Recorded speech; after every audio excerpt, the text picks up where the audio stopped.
Morning student. आज हम लोग करने जा रहे हैं मेटल नॉन मेटल के केस स्टडी क्वेश्चंस और इस पे पर्टिकुलरली कुछ बातें करनी है। सिर्फ समझनी है आपको कि एग्ज़ाम में किस तरह से इन क्वेश्चंस को आप हैंडल करेंगे, टैकल करेंगे। और दूसरी चीज़ ये होती है कि आप ना बच्चों के दिमाग में ये मिसकॉन्सेप्ट होता है कि यहाँ पे जो दिया हुआ है वो उसको पूरा पढ़ना है, पूरा पढ़ेंगे तो यहाँ से आंसर्स निकल आएंगे। नहीं, ऐसा कुछ नहीं होता है। ये सिर्फ इंस्ट्रक्शन दिया हुआ होता है, एक गाइडलाइन टाइप का दिया होता है कि किस पोर्शन से क्वेश्चंस बने हुए हैं, कहाँ से क्वेश्चन बने हुए। जैसे कि हमने लिया हुआ है मेटल नॉन मेटल का क्वेश्चन, ठीक है। तो मेटल नॉन मेटल के टॉपिक लिए हुए हैं, तो ये बस आपको टॉपिक क्लियर करता है कि मेटल नॉन मेटल के बारे में होता है। तो आप एग्जाम में अपने टाइम को सेव करेंगे और दूसरे क्वेश्चंस पे टाइम को यूज़ करेंगे जो आप यहाँ सेव कर पाएंगे। मेरा पहला मोटो यही है कि आप ये सीख जाएं कि इस टाइप के क्वेश्चंस को करना क्या है, किस तरह से करना है, किस टाइप से इनको सॉल्व करनी है। तो आप ना एग्जाम में इसको देखेंगे कि हाँ मेटल नॉन मेटल के बारे में बात कर रहा है, थोड़ा बहुत उसको पढ़ेंगे, समझ में आ जाएगा कि हाँ मेटल नॉन मेटल के बारे में डायरेक्ट क्वेश्चंस पे चले जाएंगे। आप देखिएगा यहाँ पे जो भी चीज़ लिखी हुई है, ऐसा नहीं है कि उसमें से आपका यहाँ पे क्वेश्चन आंसर टैली करेगा, नहीं, वैसा कुछ नहीं होता है। आपका जनरल कॉन्सेप्ट जो होगा उस पर बात होती है, ठीक है। आप मेटल नॉन मेटल के बारे में कितना पढ़ा है आपने, कितना सीखा है, वो अगर आपको पता है तो बिना पढ़े भी आप इसको कर सकते हैं। तो टाइम वेस्ट ना करें एग्जाम में, वहां पे अपने टाइम को सेव करेंगे, ठीक है। अभी हम लोग देखेंगे 4-5 क्वेश्चंस देखेंगे, सारे में वही कहानी होगा कि हम इसको पढ़ेंगे बट यहाँ से कुछ लेना देना होता नहीं है। बस आपको ये क्लियर होता है कि हाँ मेटल के बारे में बात हो रहा है, नॉन मेटल के बारे में बात हो रहा है, रिएक्टिविटी सीरीज के बारे में बात हो रही है, किसके बारे में। तो आपको एक कॉन्सेप्ट क्लियर हो जाता है कि अच्छा क्वेश्चंस वहां से सारे क्वेश्चंस उसी टॉपिक से रिलेटेड होंगे। तो चलिए देखते हैं। पहले ज़्यादा टाइम वेस्ट ना करें और वीडियो को स्किप मत करिएगा। जितना ज़्यादा आप क्वेश्चंस को देखिएगा और साथ में बने रहिएगा तो आई होप कि कुछ ना कुछ आपको हेल्प मिलेगा, सीखने को मिलेगा। तो metals as we know are very useful in all fields, industry in particular. Non metal are no less in way. Oxygen present in air is essential for breathing as well as for combustion. Non-metals for a large number of compounds which are extremely useful. Example: ammonia, nitric acid, sulfuric acid. Non-metal are found to exist in 3 states of matter. Only solid. Non-metal are exist to be hard. However, they have low density and brittle. They usually have low melting and boiling point and are poor conductor of electricity. ये आपने पढ़ा, यहाँ पे बोला हुआ है metal ज़्यादातर focus किया हुआ किसके ऊपर, नॉन मेटल के ऊपर। ये जो है टॉपिक ध्यान से देखेंगे तो ज़्यादातर बातें की हुई है नॉन मेटल के ऊपर। तो हम लोग इसको हमने पढ़ा, ठीक है। पढ़ने के बाद आप क्वेश्चंस पे आते हैं। देखिए क्वेश्चंस को ना आप बिन पढ़े भी कर सकते हैं इस टॉपिक को। जैसे फर्स्ट क्वेश्चन आपका क्या हुआ, बोल रहा है कि fill in the blanks is a non metal but is lustre. तो यहाँ पे देखिए कहीं भी बात ही नहीं किया गया है आयोडीन के बारे में।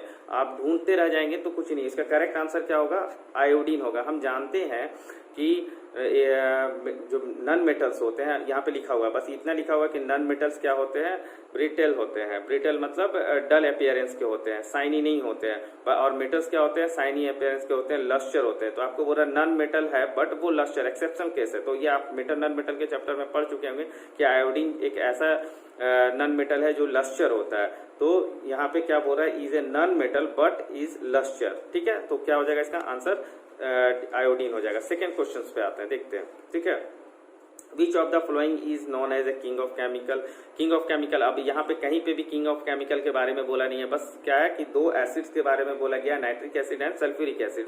तो हम जानते हैं sulphuric acid is A king of chemical बोला जाता है सल्फ्यूरिक एसिड। तो करेक्ट आंसर इज द सी। आप सिर्फ देखते जाए, ठीक है। तो टाइम एग्जाम में वेस्ट नहीं करेंगे। विच of the following is non metal in a liquid. और लिक्विड में कौन ऐसा है जो नॉन मेटल है, वहां पे पूरा पैराग्राफ हमने पढ़ा, कहीं पे नहीं दिया हुआ है बट आपको पहले आप पढ़ रखे होंगे कि मेटल जो होता है, कौन सा ऐसा मेटल है जो लिक्विड फॉर्म में पाया जाता है। तो आपका मरकरी जो सबसे ज्यादा फेमस है। और नॉन मेटल में कौन ऐसा नॉन मेटल है जो कि आपके लिक्विड स्टेट में पाया जाता है, तो वो हो गया ब्रोमीन। आयोडीन जो है सॉलिड के फॉर्म में, सल्फर सॉलिड के फॉर्म में, कार्बन सॉलिड के फॉर्म में। तो correct answer is the iodine, sorry bromine. Bromine जो है वो एक ऐसा नॉन मेटल है जो कि लिक्विड फॉर्म में पाया जाता है। Okay, come to the next question. Hydrogen is used is used hydrogen. अब इसके बारे में भी कहीं नहीं बोला गया है उस पैराग्राफ में, मगर हमको पता है कि हाइड्रोजन अमोनिया बनाने में अमोनिया का फॉर्मूला देखेंगे उसमें हाइड्रोजन है, आप मिथाइल अल्कोहल देखेंगे उसमें भी हाइड्रोजन है। उसके बाद वेल्डिंग, मतलब कि इसमें वेल्डिंग जो होता है दो तरह के गैस वेल्डिंग होते हैं और एक नॉर्मल वेल्डिंग होता है, तो उसमें हाइड्रोजन को यूज किया जाता है क्योंकि उससे huge amount of heat energy निकलेगा। तो करेक्ट आंसर क्या हो जाएगा आपका? Correct answer is the all of these हो जाएगा। Now come to the next question. तो बार बार बोल रहे हैं कि पैराग्राफ पढ़ने में टाइम वेस्ट मत करिएगा, डायरेक्ट क्वेश्चंस पे आइएगा। Generally non metal are bad conductor of electricity, X which is in a form of carbon is a good conductor. हमको पता है कि good conductor of electricity and is an exceptional non metal, ठीक है, exceptional non metal होता है। Okay, x तो आपको पता है कि कार्बन जो है, ग्रेफाइट एंड डायमंड, दो एक ऐसे होते हैं, ठीक है। कार्बन का जो एलोट्रॉप्स है, और ये एक ऐसा नॉन मेटल होता है जो कि good conductor of, basically non metals are bad conductor of electricity, but आपका गुड कंडक्टर ऑफ इलेक्ट्रिसिटी कौन होता है? नॉन मेटल में। Non metals are bad conductor of electricity, but आपका जो ग्रेफाइट है वो क्या होता है? गुड कंडक्टर ऑफ इलेक्ट्रिसिटी, जो आपके पेंसिल में यूज किया जाता है ग्रेफाइट। तो ग्रेफाइट क्या है? एक कार्बन है, कार्बन का एलोट्रॉप्स है, और ये गुड कंडक्टर नॉन मेटल है, और ये गुड कंडक्टर ऑफ इलेक्ट्रिसिटी है। तो ग्रेफाइट के बारे में भी कुछ नहीं बोला गया है। तो आपने देखा कि आप पैराग्राफ पढ़ने में टाइम वेस्ट नहीं करेंगे, डायरेक्ट क्वेश्चंस पे जाएंगे। आपको आंसर आ रहा होगा तो आप फटाक से कर सकते हैं और अपना टाइम को कंज्यूम कर सकते हैं। Okay, now come to the next question, जो आपका केस स्टडी क्वेश्चन है। इसमें हम लोग देखते हैं ध्यान से। सेम चीज यहाँ भी होगा, आप पैराग्राफ पढ़ने में टाइम वेस्ट नहीं करेंगे, बस आप देखेंगे कि किस टॉपिक के बारे में बात हो रहा है। तो इसको भी देखते हैं, जस्ट फॉर यहाँ पे आप बट नहीं करेंगे, हम आपको दिखा रहे हैं सिर्फ। An element is a pure substance made up of same kind of item. ये पता है हमें कि एलिमेंट जो होता है वो प्योरेस्ट फॉर्म होता है, element and compound. At present nearly 118, मतलब 118 एलिमेंट्स आर नोन। अब ज्यादा हो गया बट यहाँ लिखा हुआ है, तो चलिए। But all of them do not occur free in nature. सही बात है कि फ्री नेचर में नहीं पाए जाते जितने भी एलिमेंट्स होते हैं, और एलिमेंट्स को 2-3 भाग में बांटा जाता है, मेटल, नॉन मेटल, मेटलॉइड, वही सारा चीज दिया हुआ है। जितने भी मेटल्स हैं वो सब नेचुरल, आर्टिफिशियल नहीं है या नेचुरल नहीं है। 92 नेचुरल है, बाकी मैन मेड है। और 118 एलिमेंट में बहुत सारे ऐसे एलिमेंट्स हैं जिसे ह्यूमन ने बनाया है, लैब में सिंथेसाइज किया गया, उसी के बारे में दिया हुआ है। और बेसिकली यहाँ पे मेटल्स के बारे में बात किया गया है कि मेटल क्या होते हैं? इलेक्ट्रोपॉजिटिव होते हैं, वो इलेक्ट्रॉन्स को लूज करते हैं, गुड कंडक्टर ऑफ करंट होते हैं। तो यहाँ पे मेलेबल है, डक्टाइल है, वही सारा चीज लिखा हुआ है। आप इसका शॉर्ट स्क्रीन लेके पढ़ सकते हैं। हम डायरेक्ट क्वेश्चन पे चलते हैं, ठीक है। क्वेश्चन में जो आपको पता होगा, तो which of the following is a strategic metals. अब इसके बारे में, स्ट्रेजिक मेटल्स के बारे में देखिए, यहाँ पे ना थोड़ा सा सिर्फ लिखा हुआ है कि they have a strategic role in the to play in our daily life metals. अब कौन कौन से हैं इसके बारे में कुछ नहीं लिखा हुआ, और यहाँ क्या दे दिया है कि ऑप्शन। तो आपको पता होना चाहिए कि स्ट्रेजिक मेटल क्या होता है। इसके बारे में थोड़ा सा हम समझा दे रहे हैं आपको कि ये क्या होता है। तो बेसिकली यहाँ पे ऑप्शन में दिया हुआ है, टिटानियम दिया हुआ है, जर्कोनियम है, मैंगनीज है, एंड ऑल ऑफ दीज, मतलब ऑप्शन दिया हुआ है। तो देखते हैं पहले हम लोग कि ये होता क्या है। ऐसे मेटल जो कि आपके बेसिकली डिफेंस फील्ड में काम आते हैं। यहाँ पे दिया हुआ है नेशनल डिफेंस एंड एनर्जी, इसमें जो यूज होते हैं, इंडस्ट्रियल यूज में ज्यादा यूज किए जाते हैं, उस टाइप को मेटल्स को हम लोग क्या बोलते हैं? स्ट्रेजिक मेटल बोलते हैं। जस्ट फॉर एग्जांपल हम टिटानियम को लेते हैं। यहाँ पे टिटानियम का सिंबल क्या होता है? Ti होता है, ठीक है, और इसका एटॉमिक नंबर 22 होगा, है ना। इसको ध्यान से समझिएगा। और ये डी ब्लॉक का एलिमेंट है, डी ब्लॉक का एलिमेंट होता है। और बेसिकली जो आपके स्ट्रेंजिक मेटल्स होते हैं, वो क्या होता है कि आपका डिफेंस में यूज होगा, एटॉमिक एनर्जी सेक्शन में यूज होगा, फिर आपका स्पेस क्राफ्ट प्रोजेक्ट बनाने में यूज होता है, ठीक है, इंडस्ट्री में स्क्रू वगैरह भी बनाने में यूज होता है। तो बेसिकली जो है इस टाइप के मेटल्स को हम लोग क्या बोलते हैं? आपको स्ट्रेंजिक मेटल्स बोलते हैं। तो स्ट्रेंजिक मेटल्स हो गए ये, और ये मेटल्स आपका करेक्ट आंसर इसका हो जाएगा, इसका करेक्ट आंसर जो हो जाएगा वो होगा आपका टिटानियम है, जर्कोनियम है और मैंगनीज है। ये सब जो है सब आपके ऑल ऑफ दीज, ठीक है, ऑल ऑफ दीज। तो ये स्ट्रेंजिक मेटल है। अभी हमने बताया स्ट्रेंजिक मेटल किसको बोलते हैं? जो आपके डिफेंस में या फिर आपके स्पेस क्राफ्ट बनाने में ये सब में यूज़ होंगे, तो वो होता है क्योंकि ये लेस रिएक्टिव भी होंगे। जो टिटानियम का ही एग्जांपल ले ले या जर्कोनियम का एग्जांपल ले ले, तो ये जो है आपका साल्टी वाटर या एसिड कोरिजन से फ्री होते हैं, रेजिस्टेंस फ्री होते हैं, मतलब इस पर एसिड का प्रभाव नहीं होता है, ठीक है। और ये एलॉय बनाने के लिए बेस्ट होते हैं। तो बेसिकली ये जो ऑल ऑफ दिस इसका आंसर होगा। Come to the next one. Next question बोल रहा है which metal is the best conductor of electricity. यहाँ पे इसके बारे में भी कुछ नहीं बोला गया, बट हम जानते हैं कि सिल्वर जो होता है सबसे अच्छा कंडक्टर होता है इलेक्ट्रिसिटी का। तो right answer is the silver. Now come to the next. Which of the following metal is not a coinage metal. Coinage metal किसको बोलते हैं? जो पहले के जमाने में यूज किया जाता था क्वाइन बनाने के लिए, राजा या जब एम्पायर टाइम था, तो उस वक्त जो जिस मेटल्स को यूज किया जाता था क्वाइन बनाने में, उसको बोलते हैं क्वाइनेज मेटल। तो यहाँ पे बोल रहा है नॉट ए क्वाइनेज मेटल, तो उस वक्त कॉपर यूज होता था, सिल्वर यूज होता था, गोल्ड यूज होता था, आयरन नहीं होता था। आयरन इसलिए नहीं होता था क्योंकि इसमें रस्ट लग जाता है, ये आपका मॉइस्चर में आने के बाद रस्ट इसमें होगा। बट कॉपर हो गया, सिल्वर हो गया, गोल्ड हो गया, ये नोबल एलिमेंट्स हैं जो रस्ट नहीं लगते हैं इसमें जनरली, तो इन सब का आपका क्वाइन बनाया जाता था। तो उस टाइप के मेटल जिनसे क्वाइन तैयार किया जाता है उसको बोला जाता है क्वाइनेस मेटल। तो यहाँ पे नॉट कौन नहीं है, तो आयरन नहीं होगा। इसके बारे में भी उसमें कुछ नहीं दिया हुआ है। अब आते हैं which of the following are the most malleable, which of the following are the most malleable metal. कौन सबसे ज्यादा मेलेबल मेटल है? मेलेबल किसको बोलते हैं? जिसको हैमर से आप अगर हैमर से बीट करेंगे तो वो किसमें शीट में तैयार हो जाएगा, उसको मेलेबल बोलते हैं। तो मेलेबल में आपका आ जाएगा कौन सा? Gold and silver. Gold and silver ये दोनों क्या है? सबसे ज्यादा मेलेबल है और डक्टाइल हैं। तो आपका करेक्ट आंसर हो जाएगा 2 and 4। तो correct answer is 2 and 4। Okay, now come to the next question. Next question क्या बोलता है? Identify the correct statement. Correct statement कौन सा है? The wire that carry current in our home have a good covering of PVC and rubber. ठीक है, PVC और rubber का कवरिंग होता है, सही बात है। School bell is made of metal, सही बात है। Metal do not conduct electricity, नहीं ये गलत है। तो आइडेंटिफाई द करेक्ट स्टेटमेंट बोल रहा है, मगर ये गलत है। Metal which produce a sound on striking a hard surface are said to be non sonorous, नहीं सोनरस बोला जाता है। जो मेटल अपना साउंड निकालते हैं उसको हम लोग बोलते हैं सोनरस। तो ये स्टेटमेंट भी गलत है। तो सही स्टेटमेंट कौन हो गया? 1 and 2। तो correct answer is the 1 and 2। Video को ज़्यादा लंबा ना करते हुए यहाँ पे case study 3rd number question में आते हैं। On the basis of reactivity, यहाँ पे क्या है कि रिएक्टिविटी के बारे में दिया हुआ है। रिएक्टिविटी पहला वाला जो हम लोग देखा था उसमें नॉन मेटल के बारे में था, दूसरे वाले में मेटल्स के बारे में थे, तीसरे वाले इमेज सेक्शन में है रिएक्टिविटी के बारे में। तो रिएक्टिविटी के बारे में जो भी आप जानते हैं उसी बेस्ड पे क्वेश्चन होगा, ठीक है। तो चलिए वही सारा चीज दिया हुआ है, हम लोग यहाँ पे क्वेश्चंस को डायरेक्ट टैकल करते हैं। तो which of the following metal is less reactive than hydrogen. तो इसको समझने से पहले हम यहाँ पे क्या करते हैं, रिएक्टिविटी सीरीज लिख देते हैं जो आपको हेल्प करेगा। आई होप कि सबको याद होगा, बट एक हम यहाँ पे लिख देते हैं जस्ट फॉर नॉलेज की रिएक्टिविटी सीरीज के बारे में, है ना। सबसे पहले होगा आपका पोटासियम, फिर आपका होगा सोडियम, है ना, उसके बाद कैल्शियम, मैग्नीशियम, उसके बाद aluminium, zinc, iron, SN, PB, ठीक है।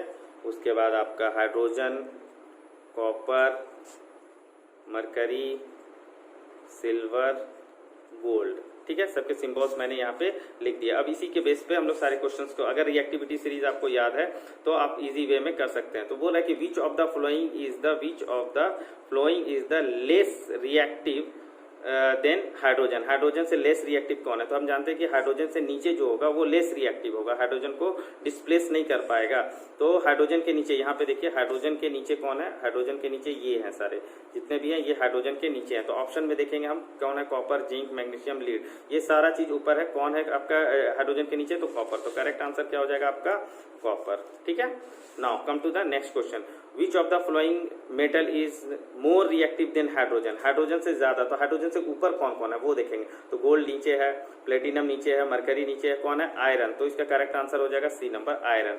कम to the next question. Which of the following metal react vigorously with oxygen. Oxygen के साथ बहुत तेजी से कौन रिएक्ट करता है? तो सोडियम एंड पोटासियम, ये दोनों बहुत ज्यादा ऑक्सीजन के साथ विग्रेसली रिएक्टिव होते हैं, बहुत हाईली रिएक्टिव होते हैं। तो जिंक नहीं होगा, मैग्नीशियम नहीं होगा, हमें पता है सोडियम और पोटासियम होता है। तो ऑप्शन दिया हुआ सोडियम तो correct answer is the sodium. Now come to the next one, इसको अरेंज करना है। अरेंज करना है तो अगर आप रिएक्टिविटी सीरीज आपको याद है तो आप इजी वे में कर सकते हैं। सबसे पहले होता है पोटासियम, उसके बाद आपका सोडियम। तो चलिए सोडियम है, उसके बाद मैग्नीशियम है, एल्युमिनियम है, कॉपर है। This one is the correct answer. यहाँ पे देखेंगे तो सोडियम से ऊपर दिया हुआ नहीं, यहाँ पे मैंने बनाया है तो सोडियम ऊपर है, मैग्नीशियम नीचे है, और ऑप्शन में क्या दिया हुआ है आपका मैग्नीशियम, तो ये तो गलत हो जाएगा। ये भी मैग्नीशियम एंड एल्युमिनियम, ठीक है, मगर सोडियम उसके नीचे, ये भी गलत हो जाएगा। सोडियम मैग्नीशियम कॉपर को ऊपर कर दिया गया एल्युमिनियम, जबकि कॉपर हाइड्रोजन से नीचे है, तो ये भी तो correct answer is the this one. Okay, next question पे चलते हैं। Question number 4। क्वेश्चन नंबर 4 में भी यहाँ पे दिया हुआ है मेटल और लस्टर। यहाँ पे मेटल के बारे में बात किया हुआ है। मेटल और lustre malleable ductile are good conductor of heat and electricity like that यहाँ पे दिया हुआ है। तो आप लोग सीधे सीधे से हम लोग क्वेश्चन पे चलते हैं। तो बोलता है the ability of metal to be draw into thin wire, तो इसको क्या बोलते हैं डक्टिलिटी बोलते हैं, ठीक है। और अगर शीट में बना देंगे तो उसको क्या बोलते हैं मेलेबिलिटी। ये हम पहले भी पढ़ चुके हैं मेटल नॉन मेटल। जैसे ही आप इस चैप्टर स्टार्ट किए होंगे तो आपको पढ़ाया गया होगा, बताया गया होगा, या आपने पढ़ा होगा। तो correct answer is the ductility. तो क्वेश्चन इसको पढ़ने में टाइम वेस्ट नहीं करेंगे, ठीक है, सिर्फ टॉपिक को समझेंगे कि हाँ किस सेक्शन से क्वेश्चन पूछा जा रहा है। Now come to the next question. Next question क्या है आपका, बोलता है कि which of the following metal does not react with oxygen at a high temperature. High temperature पे कौन रिएक्ट नहीं करेगा, बहुत ज्यादा अगर टेम्परेचर दे देंगे तो कौन रिएक्ट नहीं करेगा। तो सिल्वर एंड गोल्ड, सिल्वर और गोल्ड, मतलब 3 नंबर और 1 नंबर, सिल्वर एंड गोल्ड, ये दोनों जो है हाई टेम्परेचर पे रिएक्ट नहीं। तो करेक्ट आंसर हो जाएगा 1 एंड 3। तो आंसर नंबर 3। ओके, आयरन भी नहीं करता है, बट प्रोलॉन्ग हीट करेंगे तो वहाँ पे आपका थोड़ा सा बनाएगा, एक ब्लैक कलर का, या कॉपर के साथ भी, एल्युमिनियम के साथ, बट सिल्वर एंड गोल्ड जो है बहुत हाई टेम्परेचर के बाद भी ऑक्सीजन के साथ रिएक्ट नहीं करते हैं। Now come to the next question. Next question में क्या बोल रहा है आपको कि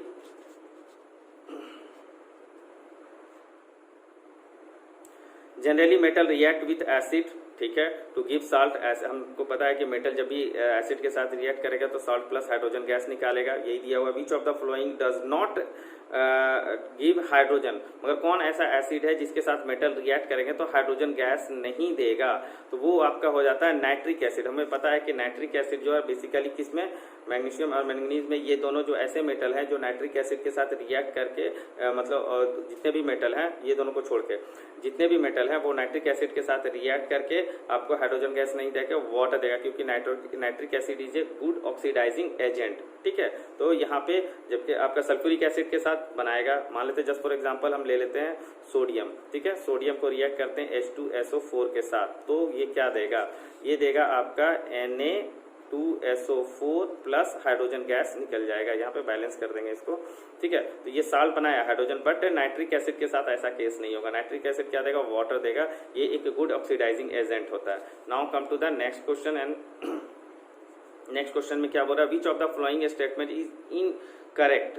इनकरेक्ट किसके बारे में, मैग्नीशियम के बारे में कौन सा स्टेटमेंट इनकरेक्ट है। It burn in oxygen with a dazzling white flame, सही बात है। आप एकदम फर्स्ट एनसीईआरटी का जब चैप्टर पढ़ेंगे तो फर्स्ट में ही इसका एग्जांपल दिया हुआ है कि मैग्नीशियम रिबन को जब भी हम बर्न करवाते हैं तो डेजिंग लाइट देता है, स्टेटमेंट सही है। It react with cold water to form a magnesium hydroxide evolve hydrogen gas, नहीं ये कोल्ड वाटर के साथ रिएक्ट नहीं करता है। कोल्ड वाटर के साथ रिएक्ट कौन करेगा, तो कोल्ड वाटर के साथ आपका रिएक्ट करता है सोडियम एंड पोटासियम, ठीक है, कैल्शियम। और ये जो है it react with hot water, ठीक है, हॉट वाटर के साथ। It react with cold water to form a magnesium oxide and evolve hydrogen gas. यहाँ पे ऑप्शन छूटा हुआ है, ठीक है, एक्चुअली ऑप्शन छूट गया है। तो यहाँ पे देखेंगे क्या बोल रहा है कि it react with cold water, it react with cold water, जबकि ये कोल्ड वाटर के साथ रिएक्ट नहीं करता है। It react with hot water to form a magnesium hydroxide and evolve hydrogen gas. Okay, तो यहाँ पे गलत, कोल्ड वाटर के साथ तो रिएक्ट करना ही नहीं है, तो इसका सही आंसर क्या हो जाएगा, मतलब यहाँ बोल रहा है कि which statement is incorrect. Incorrect कौन सा स्टेटमेंट इनकरेक्ट है, तो आपका बी एंड डी, तो ऑप्शन में वहां दिया हुआ रहेगा, यहाँ छूट गया है, तो बी एंड डी, ये बी एंड डी ऑप्शन जो होगा आपका इनकरेक्ट होगा। आई होप कि आपको केस स्टडी क्वेश्चन समझ में आए होंगे किस तरह से करना है। फिर एक बार आपको बता दें कि आप ना पैराग्राफ को पढ़ने में टाइम वेस्ट नहीं करेंगे, वो भी दिए होगा, बस आपको वहाँ पे आइडिया लेना है कि क्या है और आप डायरेक्ट क्वेश्चंस में चले जाएंगे तो आप अपने टाइम को सेव कर पाएंगे और दूसरे क्वेश्चंस पे आप टाइम अपना यूज कर पाएंगे। सेव किया हुआ टाइम जो है वो दूसरे क्वेश्चन पे, जो क्वेश्चन थोड़े टफ टाइप के हैं, कंफ्यूजिंग सेक्शन से हैं, तो वहाँ पे आप यूज कर पाएंगे।